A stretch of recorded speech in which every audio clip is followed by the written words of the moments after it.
Como sabemos, la llegada de empresarios, latifundistas y hacendados extranjeros durante el Porfiriato trajo consigo un proceso de industrialización moderna que llevó a México a ser el lugar donde los extranjeros ponían su capital.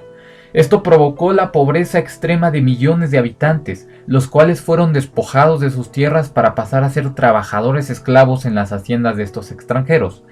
Hay tres lugares en México en los que ocurrió principalmente esto. En el norte, en donde los yaquis que se opusieron a entregar sus tierras fueron asesinados, mientras que los que sobrevivieron fueron mandados a trabajos forzados en Yucatán.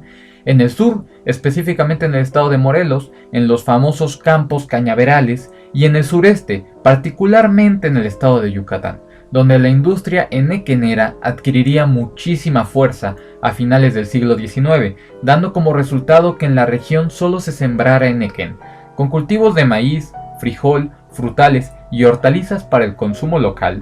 Yucatán representaba un estado autosuficiente en alimentos donde coexistían comunidades libres con haciendas, sitios de ganado y ranchos. Sin embargo, estos plantíos serán sustituidos por sembradíos de henequén. Para 1883 estos abarcan 40.000 hectáreas, para 1910 160.000 y 400.000 en 1917. En el estado ya solo se intercambian dos mercancías, henequén y mayas esclavizados. Personas como el secretario de la Cámara Agrícola de Yucatán, Felipe Cantón, dirán: es necesario pegarles, muy necesario, porque no hay otro modo de obligarlos a hacer lo que uno quiere. Si no los golpeáramos, no harían nada. De este caso en particular hablaremos en este podcast, debido a que la lucha yucateca dirigida principalmente por Felipe Carrillo Puerto ha sido olvidada con demasiada facilidad, a pesar de haber sido un intento verdadero en pro de los habitantes mayas y ser un precursor muy importante de la lucha indígena en Latinoamérica. Antes de la llegada de Carrillo a Yucatán, había llegado a tierras mayas un sonorense de nombre Salvador Alvarado, quien llegaría con 7.000 hombres por órdenes de Carranza para derrotar al gobernador de Yucatán, Abel Ortiz Argumedo, el cual había orquestado un golpe de estado en contra del exgobernador, Toribio de los Santos. Alvarado sería designado gobernador de Yucatán en 1915, mostrándose desde el inicio como un reformador social.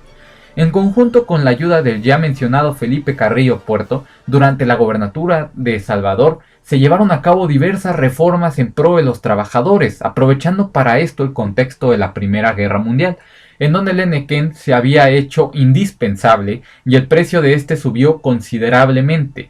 Alvarado pudo exigir mejores condiciones para los trabajadores yucatecos, estableció la Casa del Hombrero Mundial, promulgó leyes de contenido social precursoras de la Constitución de 1917, fundó escuelas para la educación indígena, entre otras cosas más.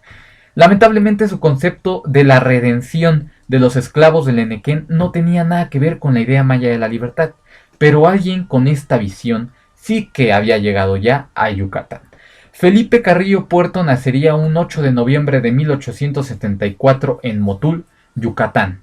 Fue carreterillo, chalán, vaquero, leñador, cartero, rural, carpintero, operador de vías de ferrocarril, comerciante, periodista, agrónomo, diputado y gobernador de su estado.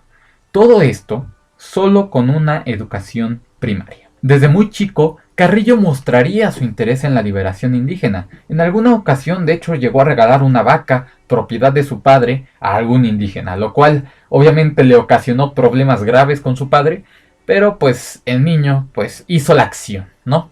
Asimismo, iría 4 veces a la cárcel por realizar acciones en pro de los esclavos. En una de sus tantas estancias en la cárcel, traduciría la Constitución de 1857 al maya. Durante la Revolución, Felipe había sido un brazo muy importante del zapatismo en Morelos. Sin embargo, en 1916 decide que Morelos ya tiene a Zapata y que su presencia también es necesaria, por lo cual se dirige a Yucatán. En 1919, debido a las reformas aplicadas por Alvarado y Felipe, el gobierno federal desautoriza la reforma agraria del estado y entra en un conflicto con el fundado Partido Socialista del Sureste, antes Partido Socialista de Yucatán. A principios de 1920, las fuerzas federales queman locales socialistas y capturan y sacan del estado a Carrillo Puerto, quien era en ese momento presidente del partido. Carrillo desata una intensa movilización popular y, como resultado, gana de manera abrumadora las elecciones de 1921 con 62.801 votos contra 2.818 del Partido Liberal Yucateco recién creado por Carranza para hacerse del poder en el estado y hacer a un lado al benemérito de Yucatán. Mientras que para los constitucionalistas, Alvarado incluido, era más que suficiente la reglamentación del trabajo para emancipar a los peones de las labores forzosas, para Carrillo estaba claro que era requerido un orden de comunidades, cooperativas y productores libres. Con esto en mente, en su escaso o más bien exacto año y medio de gobierno, se repartieron 664.835 hectáreas con las que se beneficiaron más de 30.000 familias.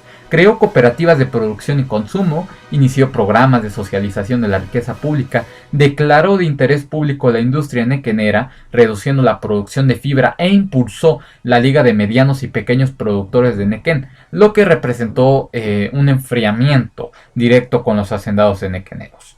En materia educativa implantó en el estado de Yucatán la llamada educación racionalista. Fundó también la Universidad Nacional del Sureste, hoy conocida como la Universidad Autónoma de Yucatán, la Escuela Vocacional de Artes y Oficios, así como la Academia de la Lengua Maya. En el primer año de su gobierno se abrieron 417 escuelas públicas y tradujo la Constitución de 1917 al maya para difundir los derechos de los indígenas. En materia de derechos de la mujer, en Yucatán se dio un gran paso durante el gobierno de Carrillo, ya que la maestra Rosa Torres G., que junto con la hermana de Felipe, Elvia Carrillo Puerto, había fundado la primera organización femenina de campesinas en Motul, fue elegida regidora del Ayuntamiento de Mérida. También en 1922 es elegida Elvia como diputada al Congreso local, aun y con los impedimentos que estaban poniendo los socialistas del Partido Socialista del Sureste. Hemos de aclarar que Elvia fue la primera mujer en ejercer un cargo de elección popular. Esto también en parte, no le quita su mérito, claro está, pero también en parte a la ayuda de Felipe, ya que éste había convencido o más bien obligado a los socialistas a aprobar pues esta noción de que la mujer también podía ser votada. Con esto, por primera vez en México, votaron mujeres y una mujer fue votada.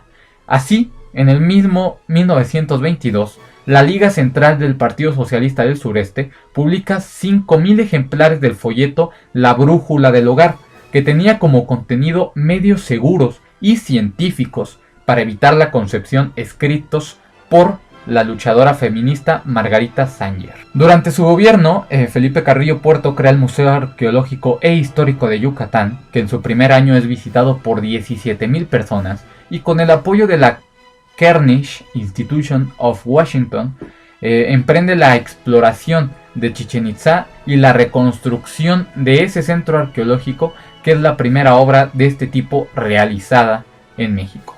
En 1923, el gobierno construye una carretera que une a Zitas con las ruinas mayas de Chichén Itzá, en cuyo monumento conmemorativo se lee lo siguiente: caminante. Esta carretera que une el presente con el pasado de la tierra yucateca es obra del gobierno socialista del ciudadano Felipe Carrillo Puerto. Con el surgimiento de la rebelión de la Huertista, el 3 de enero es fusilado el apóstol rojo de los mayas en el Panteón de Mérida. A su muerte, Yucatán queda desprotegido de nueva cuenta. La Revolución Rusa puso de manifiesto el protagonismo campesino en las grandes convulsiones del siglo XX. Después, las revoluciones en China y en India evidenciarían la importancia de la cuestión étnica, pero ya antes, la Revolución Mexicana en su versión zapatista y, sobre todo, en su versión carrillista, había puesto en primer plano la cuestión indígena, el peso que en las gestas libertarias de nuestra América tienen los pueblos originarios en lucha contra una colonización que los oprime desde hace 500 años, pero no ha podido negarlos. En el discurso del nuevo indianismo revolucionario, que en el cruce de los milenios conmueve a su continente de nombre Latinoamérica, se escuchan los ecos del casi centenario socialismo maya. En 1927, el Congreso de Yucatán le otorgó el título de benemérito de Yucatán a Felipe Carrillo Puerto, el dragón rojo con ojos de jade, como le decían algunos. Pues bien, queridos oyentes, con esto finalizamos el último podcast de este último año 2020. Antes de que se vayan, quiero agradecerles por todo en este año. Llevamos, creo, 6 meses con este podcast. No, espere. Este podcast se creó el 10 de agosto de 2020. En septiembre, octubre, noviembre, diciembre. 4 meses. En estos 4 meses, pues quisiera agradecerles todo su apoyo. Que me escucharan, que se tomaran el tiempo de escuchar estos capítulos, de suscribirse, de darle like, y espero que de todo corazón les estén gustando mis podcasts. Y bueno, sin nada más que decirles, les deseo un buen año. La Tormenta Azul les manda un abrazo y cuídense. Muchas gracias.